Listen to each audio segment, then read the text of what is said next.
Columbus Crew SC opened the 2019 season against the New York Red Bull on Saturday afternoon in front of an electric crowd of nearly 18,000 at MAPFRE Stadium.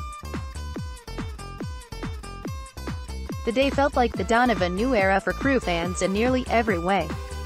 Changes around the stadium experience, the new ownership introduction prior to the game, and of course changes on the pitch as the Caleb Porter and Time Bezbatchenko era underway.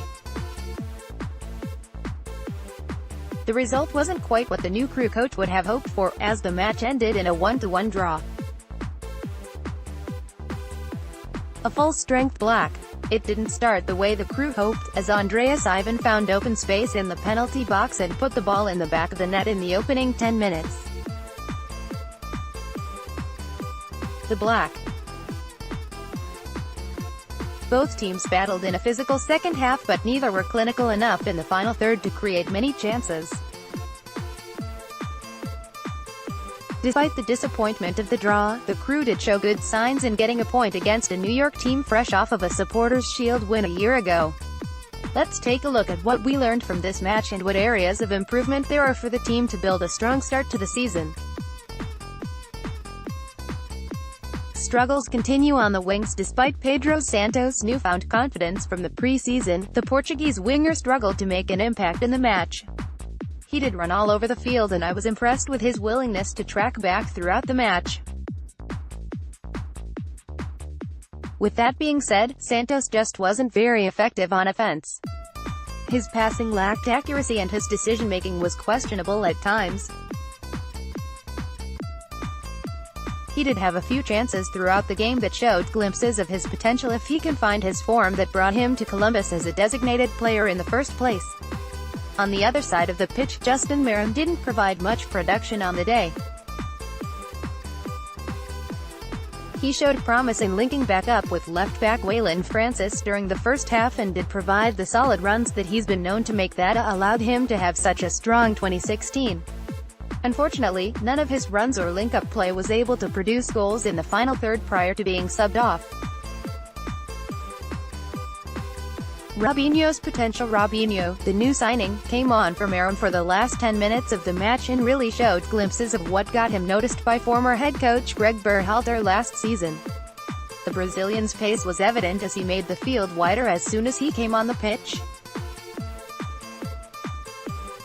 On top of his pace, Robinho showed glimpses of intelligence on the ball and made it difficult for New York to close out the match comfortably. Crew fans have a lot to be excited about with the youngster, as he can be a real spark as a sub or even in the starting 11.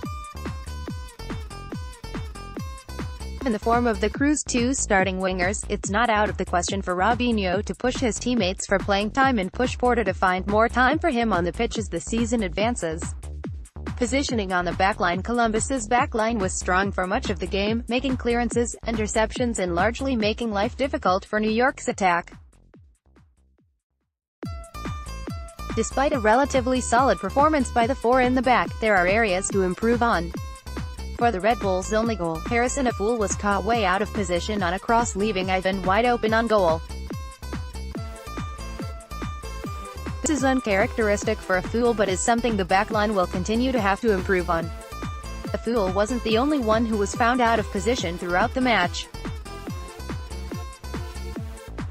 The rest of the backline all had dangerous moments throughout the match, but were able to make up for it with their athleticism and the help of their teammates. Getting used to the system, the overall performance of the team left something to be desired.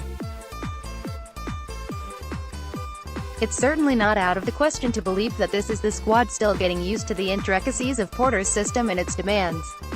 Central midfielders Artur and Wiltrap both looked out of sorts at times, with Artur making uncharacteristic dangerous passes several times and Trapp not quite looking comfortable on the front foot. On the attacking end, forward Gyasi Zardes found it difficult to break through New York's backline.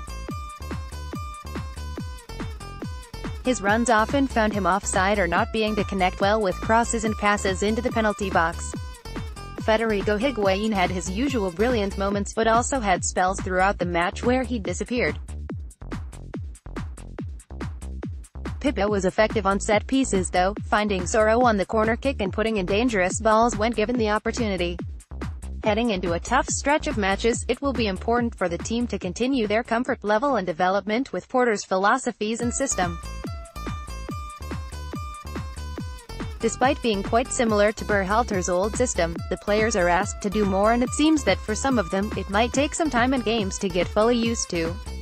What were your takeaways from the match? Post your comments down below.